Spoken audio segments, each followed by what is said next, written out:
Yeah, Rent a Crowd, live and direct. Wow. Now you're on This Morning. We love it when our guests are on This Morning.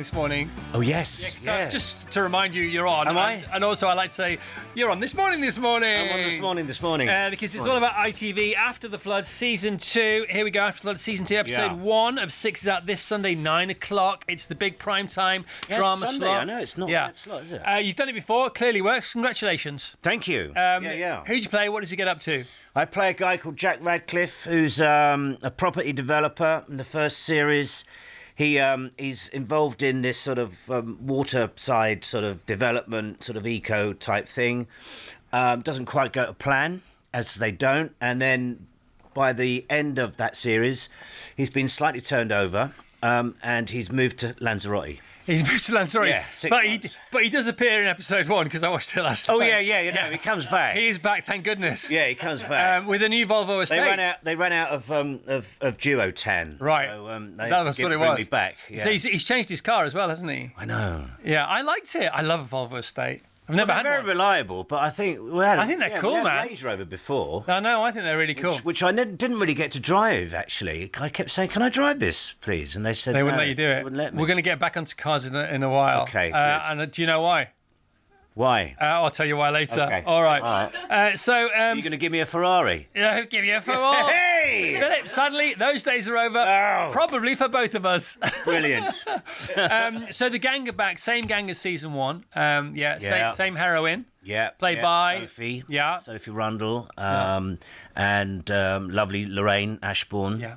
Who I sort of have most of my scenes with, which is great because she's such fun to work with. In the first 5 minutes, so we have there's a get together, there's a new baby, there's a new mum. Yes. There's another potential eco issue. This time it's fire, blazing planes. And also you have the ladies of a certain age, their open water swimming club. Oh yes. Yeah, this is so cool. Oh, is that the one? I'm in that scene. Yeah, well, you're not in the first scene. You're in the second scene. Oh, well, was that the one where I go deep water swimming? Yes. Yeah. Good. That was fun. Was it a bit calendar girlsy? Oh, what, on that day? Yeah. Because you were no, it was just bloody cold. Do you know about Philip and Calendar Girls? Okay, because you got a bit of previous there, haven't you? Oh, ladies, let me tell you. I was the photographer of all these ladies and Calendar Girls. In the film. In the film. You know. Yeah, that was fun, wasn't it? I remember that day well. We filmed that particular segment at Shepperton Studios, and all the ladies were sort of very supportive of each other because we reenacted the actual calendar. So the ladies calendar. being Celia Imrie, Helen Mirren, Julie Walters, Annette Crosby. Bit of a gang. I mean, yeah, a real proper gang. Proper gang. And so they were all there together. And Celia, who was obviously the ringleader, brought in the old bubbles. Do you know what I mean? The fizz, yeah. The fizz. Yeah. To keep the girls calm. Yeah. And when I popped up and said, can I have a glass? And she went, darling, no, you've got to have a steady hand. You're the photographer. Yeah. Do you know what I mean? How great is Celia? They were amazing, but they were quite nervous, understandably, because they had to get the kit off and everything, and they really did. And we just did a lot of ad-libbing. Yeah. I remember Nigel Cole, our director, who was brilliant. You know, we had quite a close set and everything, but it was a very relaxed atmosphere, and I did offer to take my clothes off with them. Yeah. But just for the champagne. There was this long silence. Yeah, didn't happen. You know, I haven't seen Calendar Girls the movie. I mean, have you not? No, it's right up there, isn't it? We should watch that. Yeah, it's sort of one of those. It sort of comes out every Christmas or True story. Easter or something. Talking of megastars, you've played golf for Wales because you love your golf, and you were tapped on the shoulder once at the Actors Golf Club by Sean Connery.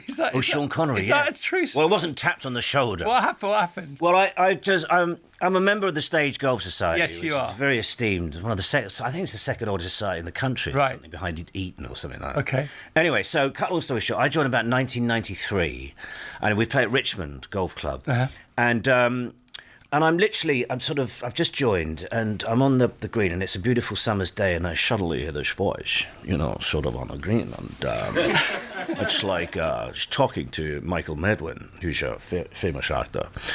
And I look up, and it went, morning, and I went, You know, and it was Sean. It was Sean Connery, and I nearly hit him with a ball.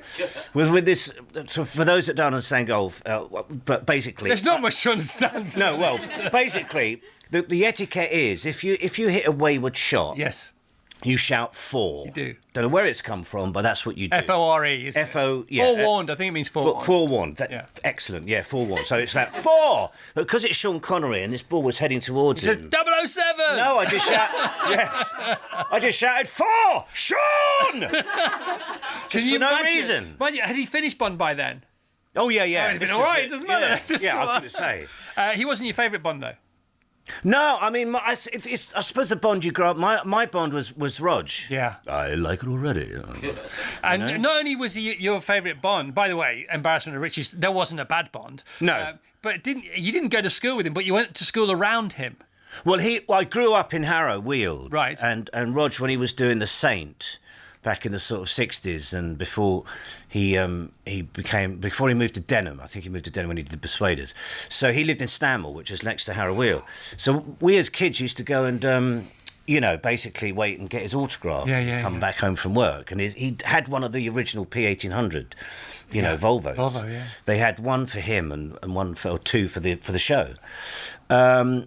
Then I met him years later at the Empire Film Awards when he was there presenting Tony Curtis for The Persuaders. It was an outstanding achievement for film, but it was obviously The Persuaders, which was my favourite show as a kid. So I was in bits, I was like playing The Persuaders, and Tony and Roger there. And I always remember. Roger getting up saying, it's nice to know that I'm not the oldest man in the room. That belongs to Tony Curtis. And then they got up and Tony Curtis was going, me and Roger were going to do a remake of Brokeback Mountain, but I couldn't bend over enough. Oh, my God. Like, whoa, tone, too much. Tone it down, tone. Tone it down, tone. And then I got to meet him. And I told him that, the Stanmore Harrow Weald, and he just looked at me and went like, oh, so you were my stalker. No way. So you got to meet your hero, and that's amazing, isn't it? Ooh. And you didn't play Bond, but you played Pierce Brosnan. Oh yeah, Was that? That was a comic relief. Right. So that was Richard Curtis and Jennifer Saunders and Dawn French. And Alan Carr made an appearance. And Alan Carr played the Swede. No, he played Colin Firth. Yeah. The Swede played a Swede. We actually had the vegetable, the Swede. Played the Swede. You can do a killer Alan Carr, can't you? Oh, no, stop it. No, don't. I can't. It's just all... I haven't got Amanda here with me, have I? It's my screen wife. See, that is so spot on. I mean, clearly you're not going to sit at home practising Alan Carr. Can you just do stuff? Well, you'd be surprised. In between jobs. In between Escape to the Country and so Countdown. Funny. Do you know who Eric Roberts is? Eric Roberts? Yeah, Julia Roberts' brother. Oh, yes, he's an actor. He's the most workingest actor in Hollywood. He made 45 films last year, and on one day he did 3. Wow, classy stuff, huh? No, he just says because he had a terrible time in the 80s. He did all the bad stuff. But I'll tell you who's like that.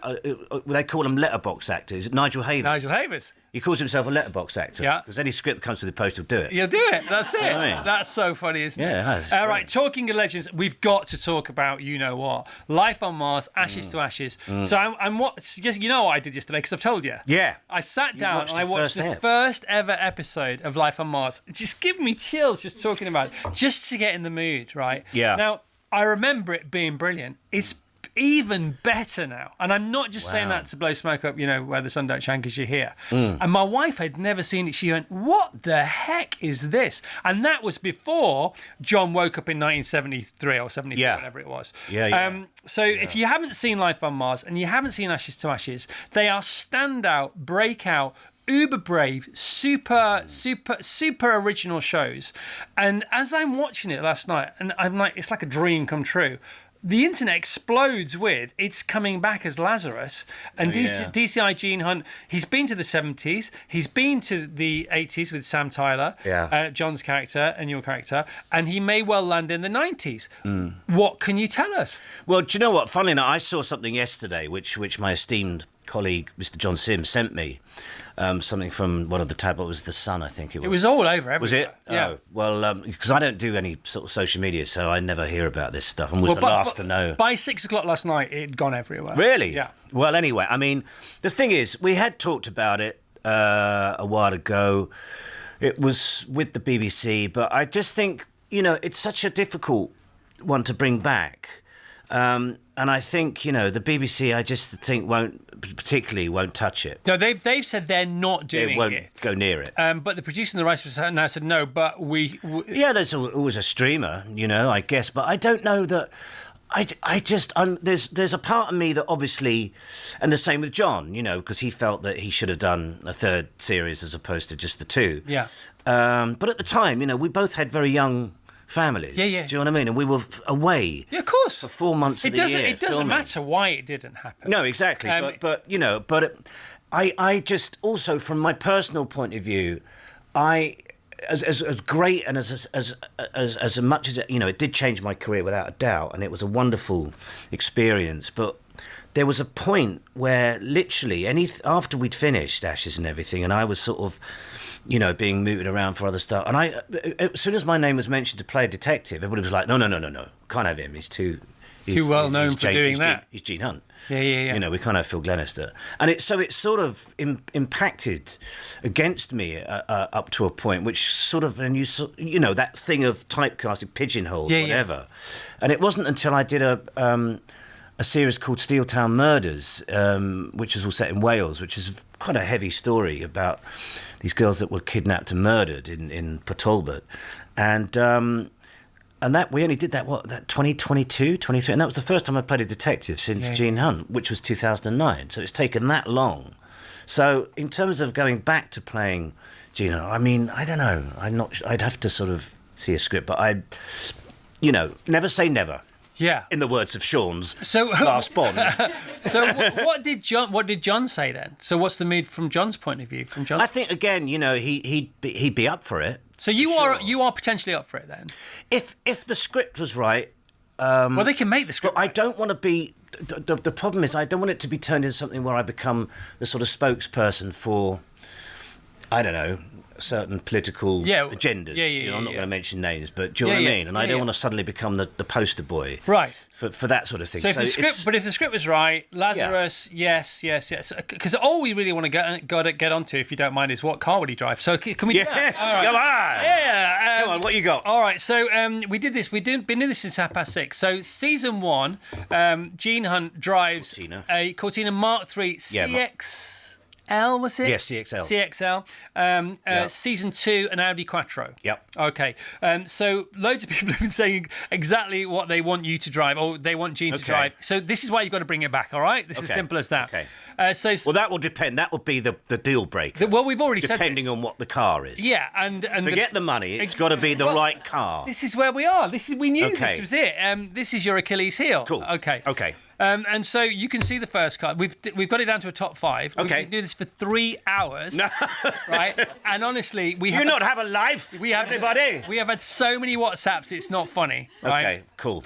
Cars that didn't make it... The cars that didn't make it, the XR2 I's, XR2s, XR3 I's, XR3s, because they were really 80s cars that slipped into the 90s. Yes. Okay, so this has got to be a big, fat 90s car. Okay. This car from James is... the ultimate 90s car, he's going for this, the Lancia Delta Integrale. Okay. What do you think about that?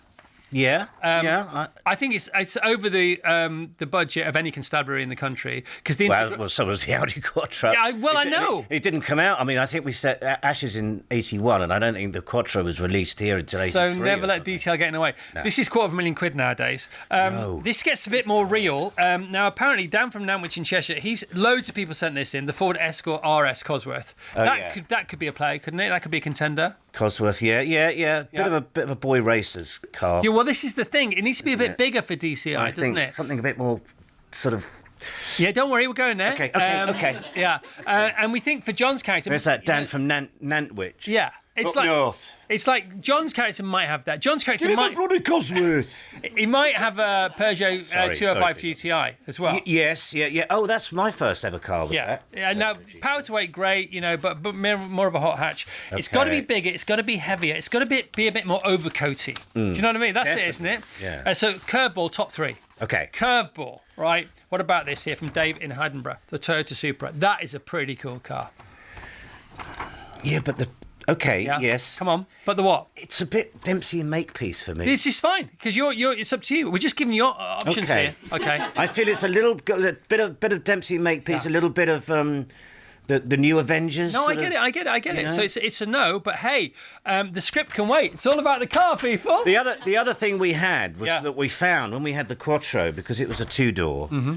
that it always took extra filming hours yeah. to get everybody Yeah, in the car. I know. And You these know what I mean? 'Cause these you'd have things to matter. But we used to make quite a good bit of comedy. I always used to say, let's forget that Chris is in the back, so we all get out and he's just stuck there. That's it forever, and you're all down the pub. Exactly. Sean Henley-on-Thames. This is what I thought about last night. 'cause Kenny on Thames, it's bound to be posh. No, it's not actually not posh. It's pretty cool, and I thought about this last night, and I landed on this one.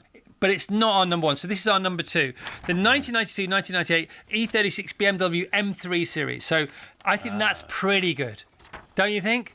Yes. Pretty strong. Yeah. The only vote against that is, and it's just a play thing, is that it's German again. So you went Ford, so you went British/American for the 70s. You've gone German for the 80s. Do we want to go German again? But that is a great car, especially for the police. For the Sweeney kind of thing going on. Yeah. But we think if you want to go British, if you Prime Video, Paramount Plus, Apple TV, if you want to get this man back where he belongs, It'll cost you. it's going to cost you. We think, and I've not checked this with Phil, we think it's going to cost you a Vauxhall Lotus Carlton. Ooh, hello. Now hello. What do you think about that? Yeah, now I'm. Ooh, yeah. It couldn't be more British. I'm liking the spoiler work as well. It was the fastest 4-door car in the world at the time. Right, yeah. Faster than your Mazdas. I'm feeling it. Faster than your Ferraris, faster than your Porsches. That was the fastest 4-door road car on the planet. Right, well, we're going to put that just there. So yeah, so script here, car here. Yeah, okay. Yeah, Cool. So if they want to get you in, they've got to get you one of these. Okay. Is that the deal? That's good. Sorry, I'm speaking on your behalf. Yeah, no. What percentage do you take? No, zero, minus. I just want to seriously, if you want to watch a great show this weekend, Life on Mars, Ashes to Ashes, and please let Lazarus happen if it's possible, if you feel comfortable with it. Yeah, I mean, look, as I said, it would be interesting, but it's one of those things when It's got to be right. it's got to be right. Yeah, well, but they're so good at that. So there's this guy, I think his name's Noah, or I can't remember what his name is, but he specialises in taking movie franchises and turning them into super TV shows, which he did with Fargo. Oh yeah, of course. So he took Fargo from the Coen brothers with their blessing and turned it into an even better TV show. Yeah. So clearly these things can be done. Absolutely. Oh God, yeah, absolutely. I mean, maybe we should do a movie of it. I don't know. Do it the other way around. All right, okay, but it's not a no. It's not a no. No. Okay. Listen, I'm not in a position to say no, love. Yeah. If Sean Connery was saying no, love, how am I? Well, no, Sean, he lived in the Bahamas and and Mallorca for a while. and Mallorca We and were Spain. talking. We were talking about Rob Brydon. Yeah. And Rob Brydon and Steve Coogan. Yeah. Who often have their Michael Caine off because they do a different Michael Caine. Yeah. So Rob does more of an impression. Yeah. And Steve does more of a recreation. Yeah. And now you can do both those, can't you? Well, I mean, everybody sort of does the old. I tell you, who does a brilliant Michael Caine Go on. is Peter Serafinovich. Yeah, he's great, isn't he? I think he's a masterful. Right. They're all brilliant. Can you do you can do the aging Caine though, can't you? Because you've Well, you can start off. put the glasses on. Oh yeah, we've got to get the old speckies on. Actually, these are more Michael Caine. That's right. We'll swap. There you go. Oh, now. Here we go. So you've got the Michael from the Italian Job, where you're only supposed to blow the bloody doors up. So you've got that, and then as we get to Batman, and we get, he's got a bit older, Michael, And it's all through the nose now, you know.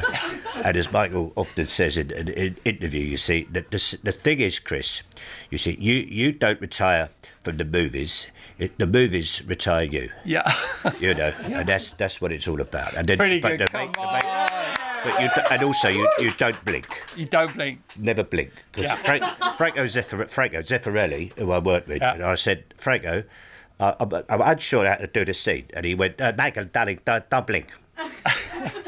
And I've remembered that forever. And I've never blinked for 35 years. Oh, that's absolutely brilliant. That is so cool. What would Michael Caine sound like trying to do an impression of Alan Carr? No, don't even. You're only supposed to blow the bloody doors off. Right, you love your sport. Do. Yeah, you've played golf for Wales. I have. Please explain. Well, I'm half Welsh. My mother is 100% Welsh. She was born and brought up in Swansea, and married my dad, who wasn't. Thought he was, but he wasn't. And so when it came to the Celebrity Cup, which we played over the years, I was sort of given an exemption. Said, do you want to play for England or Wales? And I just thought, because it was Celtic Manor, and I sort of did it as a tribute to my mum, and also I wanted to meet some of those rugby guys. Yeah. You know, I got to play with Sir Gareth Edwards. Yeah. I mean, it doesn't get better. It doesn't get any better. He's such a lovely bloke as well. And he's the sweetest, like still competitive as heck. Yeah. But it really raises your game, because you don't want to let Sir Gareth Edwards down. And you do play better, don't you? Something happens. You're visited by the spirit of golf. Yes. And you can't play like that ever before, and not afterwards. Well, do you know what? I was playing with Scott Quinnell, another Quinnell. I love. Yes. All right, but great. Bravo, bravissimo. Come here, hug. Can't breathe, Scott. Can't breathe. And we had, and we were on the 18th of this, and we had 2 putts to win it. And I was playing, and I had the putt. This is in front of many people. And this is proper. How many people? Oh, thousands. Yeah, a lot. I mean, proper grandstand things on the 1st and the 18th. Terrifying, absolutely terrifying. And I remember, and I had this little putt, and it went past the hole, and it kept going, and I was like, "No, Scott, tell it to stop." And he was playing with me, and I literally, it's that feeling of like, you know, you suddenly think, God, this must be like what it's like playing in a major tournament. Literally, the hands were shaking for this little 2-footer back. Thank God it went in. You hold it. Hold it. What's it like when you're introduced on the tee as an actor with sportsmen? Oh yeah, so this is what happened. I was playing with Gareth Bale, right, against Kenny Dalglish and Alan Hansen. Okay. So the introduction went as thus. So it's on the first tee, a big crowd of people, and it said, "First on the tee, would you please welcome footballing legend, Scotland international, Liverpool manager, captain, one of the greatest all-time players, European Cup winning captain, Kenny Dalglish." Now playing with Kenny, would you please welcome one of the greatest midfielders, centre-backs in the world of football, Liverpool, Scotland international, Mr. Alan Hansen, representing Wales. No other words can describe this man. Tottenham, Real Madrid, he is the one and only, the Gareth Bale. Goes mental. Mental. Gets to me and it's like, I'm playing for Wales, actor Philip Glenister. That was it. No, I bet you must have had something. No, that was it. And I remember grabbing the microphone. I don't believe that. I think it was Chris Hollins was doing the thing. I grabbed the microphone. I said, "Excuse me, a word about the billing." You know what I mean? Literally crickets. Yeah. Oh, God. It was. But, you know, what was weird was playing with Gareth Bale. I obviously, playing with him and those guys, we had a huge following, people following us around. It's like playing with Tiger Woods or something, you know what I mean? It's just the whole gallery's following because it's Gareth Bale. And I said to him on the first tee, I said, are you nervous? And he went, can I say the yes? What he said, yeah, ding it. Right. Yeah. And I said, what do you mean how? I mean, you play in front of 100,000 people at the Bernabeu every week. And he said, not golf. I know, exactly. So you've got 10 others to mess up with. Here, I've just got you. Yeah, that's the thing. But that's why people who are renowned for something love to have a go at something else. And one of the great things about being in this business is you get to do things that you never dreamt of. Yeah. Well, you didn't even dare to dream. When you were little, is it true you also wrote to be on Borg? Yes. What? Yes. Tell us about that. Well, I was a massive tennis fan. But I used to play a lot of tennis when I was a teenager. I mean, much more than I did golf. It was my sport, I guess, tennis. And I joined a tennis club. We used to play during the summer holidays from morning through till evening and everything. And so when Wimbledon came around, and Borg was always my hero. You know, he just was. He was so sort of cool, ice cool. Rock and roll. And I remember having a cheap sort of imitation top when I painted the little feeler sign. Feeler, yeah, Do you know what I mean? And in drew felt tip and stripes all on that it, you know stuff. what I mean? And got a tea towel around your head. Sweatbands were a thing. And weren't they? sweatbands, Oh yeah. my God. Yeah. If you could afford a pair of sweatbands, you could. I know. And I had the racket. I saved up. I did my Saturday, whatever it was, a paper. Saved up the money to buy a Donné racket, and made the handle extra long used to with paint the the thingy. Dunlop sign with just enough paint. I know. And then you put the sign on the D, and just you always messed it up. But that was, and then you get down the tennis club. So anyway, so it was like, I think it was about 78, so he'd won, he's 76, 77. So it was his third Wimbledon in a row. And he beat Connors, I think. And then I just wrote to... Because I didn't have an address, but I knew I'd seen a documentary. He lived in Monte Carlo, as you do, and he had a sports shop, which I think his parents ran, actually. So I just wrote to Bjorn Borg, the Bjorn Borg Sports Shop, Monte Carlo, France, saying, "Dear Bjorn, can I have your autograph, please?" And then about 2 weeks later, I got this letter through with a little postcard, sort of, with a picture of Bjorn, the famous backhand thing, two-handed backhand with Bjorn Borg. Come on! He wrote a book, didn't he, at Christmas? We tried to get him on, but we couldn't get him on. Have you ever met him? No. I saw him once at Wimbledon years ago, but I mean, that was the height of his fame. I mean, you couldn't... Because he was sponsored by Saab, obviously.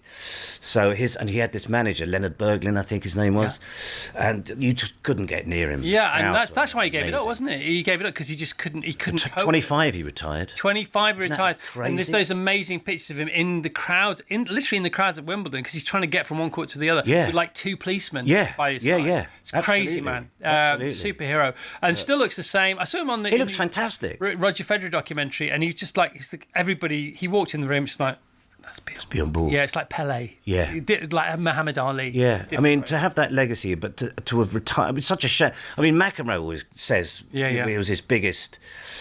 disappointed that Borg retired because they had such an amazing rivalry that just sort of was getting going. But I think Borg by that... I remember when he lost in 81 to McEnroe, and that was the end. And then he'd lost the US Open. Yeah. And I remember seeing that on telly as a kid, or on the news. I don't, because we didn't get the satellite, obviously, back then. And I just remember looking at Borg thinking, something's happened. Yeah, it's gone. It's the not muse has left. Yeah. The will. You do love your tennis. You were having a moment there, weren't you? I do. I mean, we've got the Australia. I mean, I'm not so much up on it now because I'm old. Older. Not old. Do you know why you can't say that? Why? Because it really annoys older people. Does it? Yeah, it really annoys. We get complaints about it all the time. Yes, I'm older. Yeah. You're wiser. I like that. Wiser, absolutely. No, you look great. My wife said yesterday, she said, I bet he looks better now than he did in that show. It's true, you do. Phil, we've got to wrap up because you got to go. We could stay forever, but you got to go. Oh, bless you. Thank Philip you. Glenister, After the Flood is back, season 2. It's great. It opens. It's all going on straight away, isn't it? We're going to go for this, by the way. We're going to that's a different show. But we're casting the Carr. The Carr's sorted. It's just the script read now. Exactly. Philip Glenister, After the Flood, with his mates from season 1. Season 2, episode 1 of 6, out this Sunday, 9 p.m. ITV and ITVX. Phil will be on this morning, and he's been on the Chris Evans Breakfast Show live at the top of the town now. Thank you. It's always a pleasure. Never a chore. Will you sign the desk, please? Yes. All right. You bet.